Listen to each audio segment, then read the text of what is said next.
సునైనా గారు, yes, requesting Sunaina గారు to please speak. పర్లేదండి, సభా మర్యాద కదా రండి. లేదు, ఇక్కడ ఉంటాను. లేదు, మా వాళ్ళు ఒప్పుకోరు. లైటింగ్ ఇక్కడికే పెట్టారంట మొత్తం, ఇదిగో సెంటర్. ప్లీజ్. నేను వెంకీ గారి తరఫున మాట్లాడతా ఈరోజు. పాటలాడతా. సినిమా వినాయక చవితి రోజు బుధవారం రిలీజ్ అయింది కదా. Okay.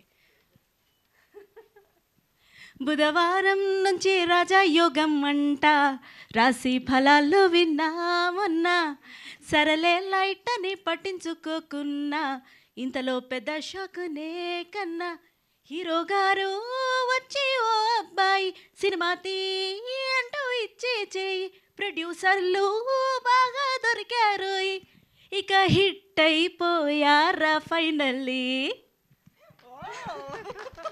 Thank you for the super hit lyricist. Yeah, thank you అండి. అమ్మయ్య, నెక్స్ట్ సినిమాకి డబుల్ బర్త్ కన్ఫర్మ్ అయింది. So thank you so much అండి.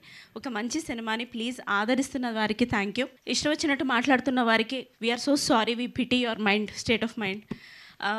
ప్లీజ్ ఇందులోని ఎఫర్ట్, ఇందులోని సిన్సియారిటీ, ఒక కొత్త కథ రావాలి అని అందరూ మాట్లాడతారు.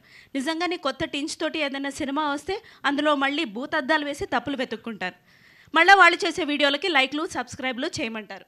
అవుట్ ఆఫ్ చాలా ఇరిటేషన్ చెప్తున్నాను, without the permission of the team. It's a fantastic cinema.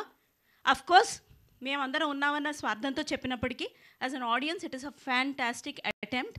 చాలా కన్విన్సింగ్గా డైరెక్టర్ గారు అండ్ టీమ్ చేశారు. మా రోహిత్ గారికి, ప్రొడ్యూసర్స్కి, అందరికీ ఇది సూపర్ ఫిలిం.